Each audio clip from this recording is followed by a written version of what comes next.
welcome to the Growth Whisperers Podcast, where everything we talk about is about building enduring great companies. Companies that are good, getting better and better and better. I'm Kevin Lawrence, and I'm joined, as always, with my co-host, Brad Giles. Brad, how's it going today?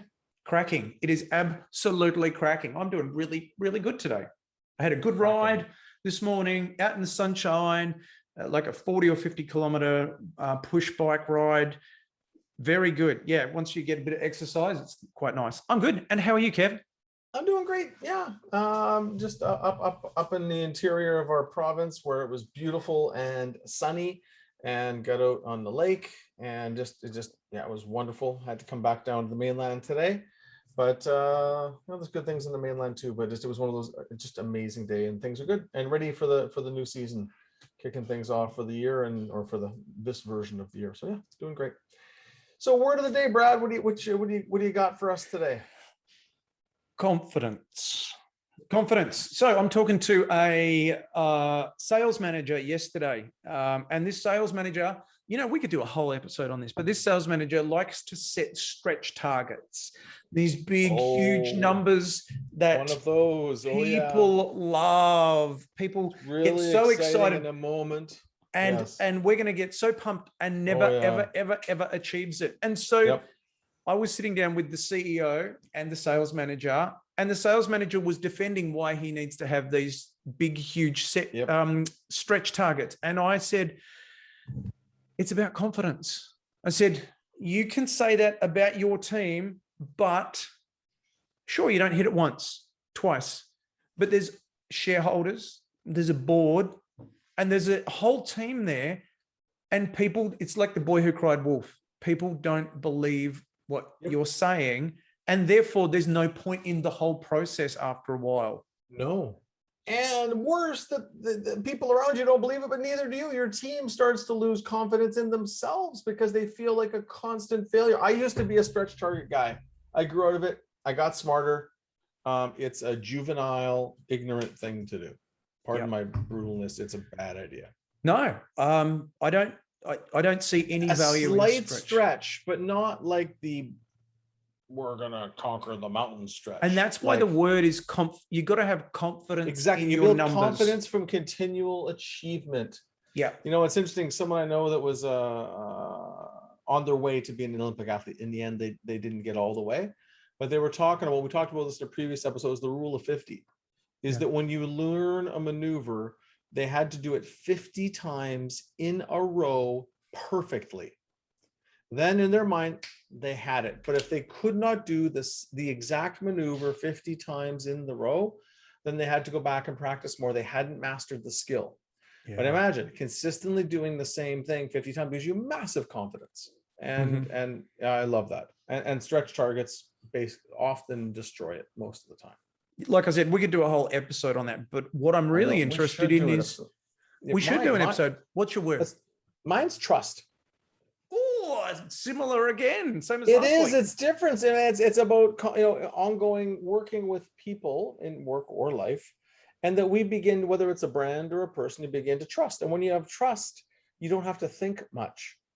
You can turn off all your extra sensors and just go about your day and do your thing. And interesting. I was working on a project with someone with I have lots of people I work with a high degree of trust, and it's easy and it's fast. And then someone else I worked on where there was a high degree of trust, and then they started to break it, and then they broke it, and then they broke it. And now I hired someone to document every damn thing going on, practically documenting every move, every conversation, everything. And I hate it. And I just, and I won't work with that person because just, when you don't have trust, everything grinds to a halt. Everything becomes harder and heavier, and all your sensors are on all of the time. It's just not fun. And again, people that trust each other, certain types of people who work well together. And ideally in the world that we work and live, we find people we can naturally trust because they have a similar operating system, and it's easier. So high degree of trust adds to a high degree of confidence, and that's winning, right? Trust and confidence, that's a hell of a winning team or winning relationships. It is. Love it. So I know you're the one that mashes them together, but I think that, trust and confidence and the subject that we've got today, the curse of being in a great leadership team. Hey, how does that we couldn't If we planned it, it wouldn't be that good, Brad. That is outstanding. And yes, nicely done. That's what we're talking about today. That is a part of the curse. So what are we talking about today, Kevin? Well, I think as you set it up, it's the curse of being on a great leadership team. And once you've had great, you don't want to do good. And we've been on an outstanding team, and I hope for those of you listening that you have. But being a part of a magical or a great team, there's nothing like it. And when you do, and things happen, and you win, and you can almost read each other's minds, and it's just outstanding. I've had a chance to, even as a coach, be a part of a lot of spectacular teams. Yeah. And what's interesting is that when I get in a situation with just an okay team, and that they seem to be okay, just being okay, I can't do it. Yeah. Yeah. It's like, if you don't want to be an excellent team with an excellent business, full of excellent people, yeah, I'm out. And it's interesting. I had a company I worked with, and I got to give the CEO a call. He's a really good guy, but he had a very mediocre company with a mediocre team, and it was just not fun. Like it was for me, it was a drain working with them. Yeah. And I said to him, "Oh, you're wasting your money with me. I like you and I'm happy to support you. And I know you're getting some value. I don't think you're getting enough value for what you're paying," because he was okay with the mediocrity. And so it wasn't good. He wasn't going to make the decisions to take the team from mediocre to good, never mind great. And so, yeah, so once you get used to, and the thing is, a lot of these people don't know what great looks like and feels like. They've never been there. And we have. And yes. we have. And we've seen it many, many times now. I mean, I don't want to be prescriptive, but which probably means I do want to be prescriptive, right? I think you do, Brad. I think you got a little prescription. You've already filled it out. You're going to tell us. Well, maybe in my experience, it takes about a year to go from mediocre to good, and then another 1 to 3 years to go from good to great. Now, that's a broad context. I'm running through it in my mind. My finding is it generally 18 months on average to get to typical to good. Yep, that's what I'm saying. The way I 12 to 18, that's fine. Yep.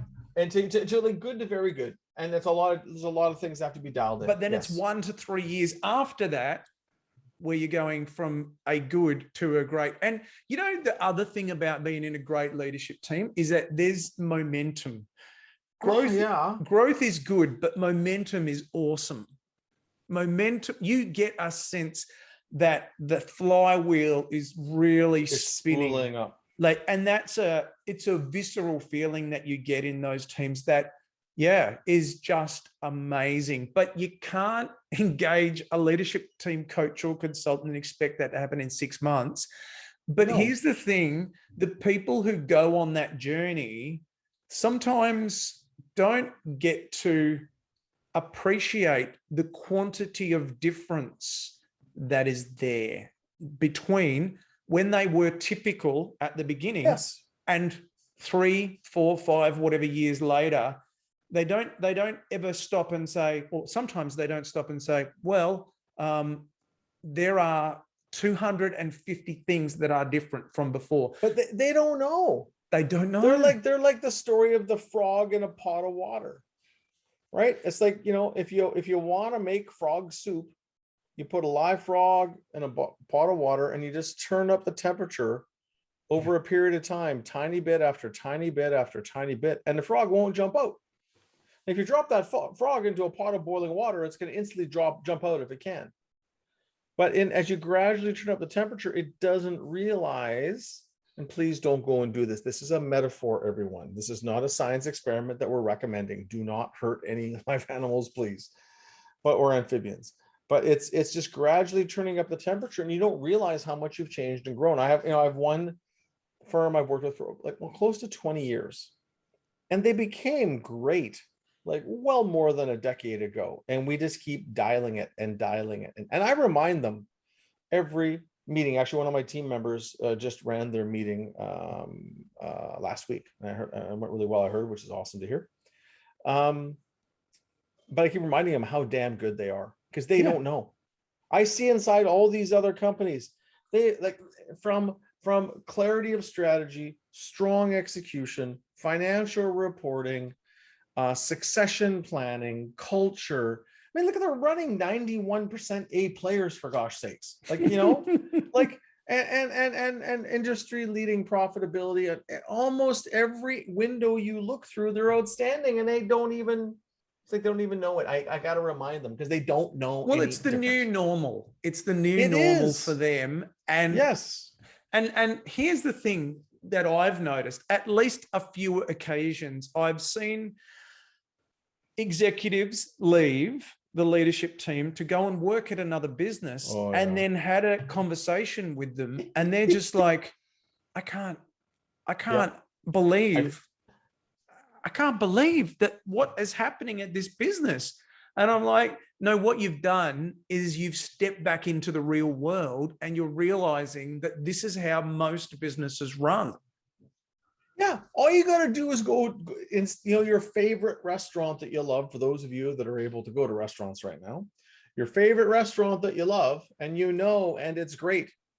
Just go visit a few other ones in the same neighborhood as that one, and you'll see how different that they are. There are some really great ones, but you don't realize how great your favorite restaurant is at some point until you go to one that's not great. Yeah. You know, it's interesting. I was there's a city called Kelowna. I spent a lot of time there. And there's this amazing restaurant there called the Bohemian Cafe. Everyone knows to go to the Bo or the Bohemian for breakfast. It's this really funky breakfast place. And there's always a massive lineup on the weekends. And then next door is a nice little cafe, right? I made the mistake once of going to the nice little cafe next door.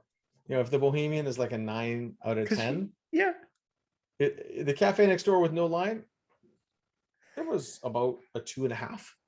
And it's just breakfast, but still, you know, it's just you don't realize how great is sometimes until you go and experience it somewhere else. So we know that, and you know that, and you know, we have this great gift of being on great teams, and it drives me crazy when I go into companies that aren't like that, and I see some of the things that, you know, make me want to pull my hair out. I don't have a lot of hair. It makes me want to pull my hair out. So what do you know, we got some ideas of when you're in that situation, if you've been on a great team and you got the curse and you know what great looks like from all these angles, and it's how I feel like in my world all the time, how do you take that and channel that and do something positive with it? Brad, you got an answer for us? No. Well, I think that the curse, let's answer the question. The curse of being in a great leadership team is that if you happen to leave, you may not recognize what you've lost. Yes. Right. You may think to yourself, well, it's time to make a move, or whatever is on your agenda. And you go, and then suddenly the years that it has taken to build, you know, the greatness that we've spoken about before, it's not there. And the point is, it can be incredibly frustrating, because you suddenly look around, and it's like you or I going back to high school and saying, wow, like all of these people are operating at this level. It's not the level that we're accustomed to. Yeah. And why are they doing things that way and that way? And why isn't everyone aligned? And why don't the meetings work? But this is all of the things that are happening in the background to get this level of momentum in a business. And so the curse is that you may not recognize it, and then you go to another place and you've let go of that first one. Yeah. So let's say you're at the second one. What are some things that you can do? Well, one, you know, you can look for things that are there and sort of some greatness under the surface to try and help it. Now, whether it's with the team that you're a part of, your peers, or the team that you lead, it's looking for some elements of greatness that are already there and trying to really bring those things to life. And it's the things that matter, and the things that, you know, you can probably have an impact on, because sometimes, again, people need, you know, role models or people to show them the way. And one thing that another client of ours does is they take people on field trips. Pre-COVID, when you were allowed to do that, but they take people to go experience great for themselves. So, for example, one of the companies that we worked with, Ritz-Carlton Hotels is known for some of the best service in the world.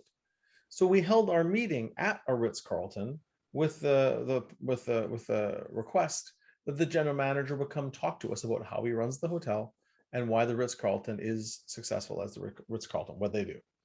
So we had everyone experience the Ritz-Carlton and the service and hear from the management there as an example, right? And that's why people bring in, sports coaches and other things like that to talk. So somehow expose them. So notice the elements of greatness you can build on and expose them to some greatness in some way that can help them get to see some of the elements of, what a great culture or specifically a great team looks like. And you can consider what are the gaps in the organization that are the most obvious that are within your wheelhouse. Simple one could be things like the meeting rhythm. And we've spoken, we've got at least a few episodes on that already, how to conduct a great daily or weekly. So the meeting rhythm or some of the priority setting that we do through quarterly agendas. So if you're in an executive team, there's probably a level of influence where you can or you are able to begin these kind of initiatives, knowing if that's what you're looking to do. Yeah, one of the things even that we often do when we have to go and help create great teams, which is a big part of what we do, is even to look at how they conduct themselves in meetings. I heard something today about Alan Mulally when he was running Ford, spectacular CEO. And one of the things that he was really big on is that there was no jokes allowed that would somehow diminish another person. Oh, I like that. I do too. Now, on some of the companies I work with, we do a lot of it. Like there's a lot of joking around, and in the environment, it's it's kind of like a brotherhood and sisterhood, and it generally seems very healthy, but it could go wrong really easily, and it could be hurting some people's feelings and things like that. So yeah, that was one of the things, and that may or may not be important to your group, but it's looking at the behaviors of the team, because the behaviors of the team are really critical. And we have a exercise that we facilitate with teams on setting the behaviors that we're all going to commit to, and the team makes it up. It's not a CEO thing, it's or a leader thing, it's the team thing. But it's the behaviors that we hold ourselves to, and it really makes a difference. Because, for example, one of the teams, we have an executive that was on an amazing team, interestingly, and he's gone to another company, and it wasn't an amazing team. And so we've gone through, and they hired us to go and help develop some of the executives to reset the vision, reset the strategy, and a bunch of the disciplines to be successful. Particularly, a whole bunch of disciplines around people and stuff as well. But the first thing we started with is the behaviors. So, hey, if we're going to gel this team and we're going to spend, a number of days debating important topics, we need to know the behaviors and what's okay and what's not. Yeah. And we ground the meeting in that every single time. And another thing is to look for level 5 leadership. Yep. So Jim Collins speaks about level 5 leadership as being the hallmark of great companies. You've got to have a leader who wants to build a business that is bigger than themselves. Someone who is a paradoxical mix of both humility and will, the will to succeed at most costs, in order to build a business that is greater than themselves. So looking for those traits in a leader is quite important. I certainly do it with the teams that I work with. I'm trying to identify, are they capable of, are they close to level 5 leadership in any sense? Yeah, perfect. And another one is to actually look for festering or lingering debates or decisions that need to be cleaned up. Often there will be fractures or misalignment on the team on certain things. It could be that it's something to do with the policy about how we handle sick days or bonuses, or a project the team is working on, they can't agree on and get across the finish line.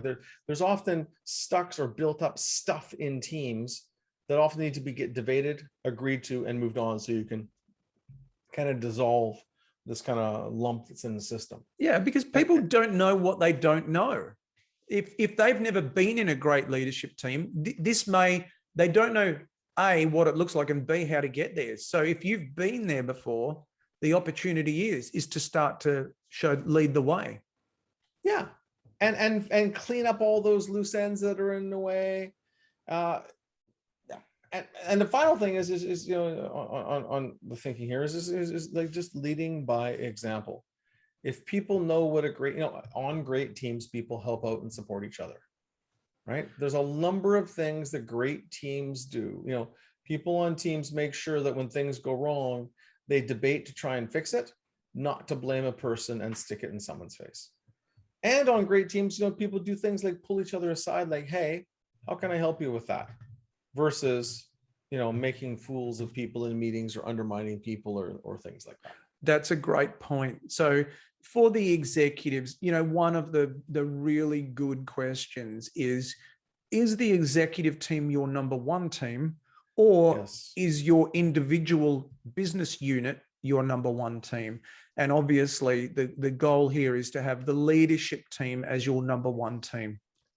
Correct. And if the leadership team if your peers are your number one team and your loyalty is there, then you're going to have each other's backs. And that means the other departments are going to be more in sync. And then you can come to the table and help each other and fight for what's right for the business instead of lobbying for your department. Yeah. So the stuff is not rocket science. And so it's amazing to have that experience. And I hope those of you listening have had the experience of being on an outstanding team, because there's nothing like it. It's amazing. That's why people ask me, why do you travel around the world and different places to go work with these teams? It's because they're awesome.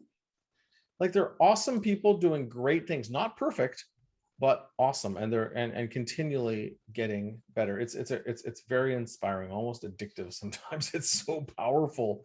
And so if you don't, how do you bring it to them? And how do you, when you realize you might have taken it for granted, and you have frustration, what can you do? And you try and share that gift and look for elements of greatness you can build on.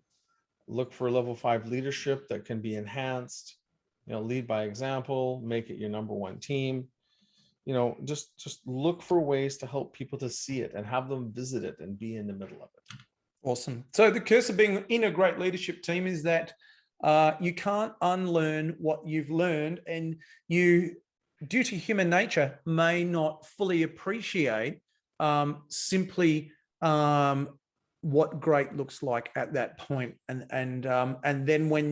then if and when you leave, you may regret, or you may be in a situation where you go back to normality, which can be very, very frustrating in my experience dealing with these people.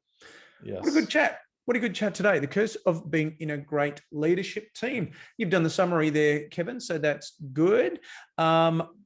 This has been the Growth Whisperers website. No, it's not. This has been the Growth Whisperers podcast. I don't know where that came from. This has been the Growth Whisperers podcast. Thank you for listening. As always, you can catch Kevin at lawrenceandco.com, and you can catch me, Brad, at evolutionpartners.com.au. I hope you've enjoyed this chat today about the curse of being in a great leadership team, and look forward to chatting to you again next week. Take care.